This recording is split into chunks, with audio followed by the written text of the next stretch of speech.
Today, we're going to unpack a really powerful story of transformation. It's about how a peaceful spiritual movement, when faced with the power of an empire, was forged into something new, a community of saint soldiers. This is the story of the century-long conflict between the Sikhs and the Mughals, a clash that would absolutely change the face of India forever. And to really get a handle on just how dramatic this transformation was, just look at this. The story starts out with a friendly, even mutually respectful relationship, but it ends in a bitter, all-out conflict. So how does something change so completely? That's really the heart of what we're talking about today. So, that brings us to the big question, right? Why? What on earth could happen to cause such a total 180? Well, that is exactly what we are about to break down. That peaceful coexistence? It didn't just fade away, it shattered. And it all goes back to a single event that became a point of no return for the Sikh community, the martyrdom of their guru. The year was 1606. The Mughal Emperor Jahangir ordered the arrest and execution of the fifth Sikh guru, Guru Arjan Dev. Now, this wasn't just some political move. This was seen as a direct attack on the spiritual heart of the Sikh faith. And just like that, the era of peace was over. The response to this was going to be immediate, and it was going to be strategic.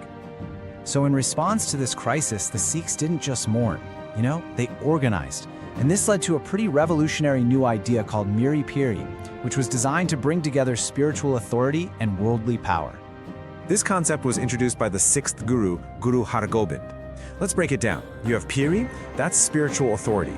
And then you have Miri, that's worldly or political power. The big idea here was that these two things were no longer separate. To survive, the faith now had to be defended with worldly strength. And this wasn't just some theory they talked about. Guru Hargobind put Miri Piri into action.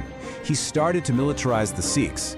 He established the Akal Takht, which is the seat of worldly authority, right across from the spiritual Golden Temple. And it worked. By 1634, he was actually leading successful battles against Mughal forces, proving that this new path had some serious teeth. But this is where the conflict starts to get even deeper.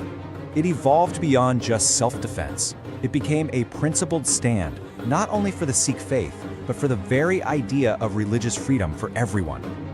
Okay, so under the rule of Emperor Aurangzeb, who is known for his very strict religious policies, things got intense.